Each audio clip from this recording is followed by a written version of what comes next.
scarpa, scusate. Sotto, veste bene, molto. Poi nonostante le temperature calde mantiene bene la temperatura corporea, così anche i pantaloni. C'entra niente, però anche le scarpe. Così faccio una recensione per tutti e tre i prodotti, assolutamente consigliatissimi. Quindi la shirt a maniche lunghe della Ioma, comunque bella, merita veramente, poi è veramente fresca addosso.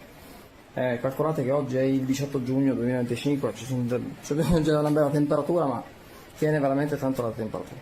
Così i pantaloni, stramerita.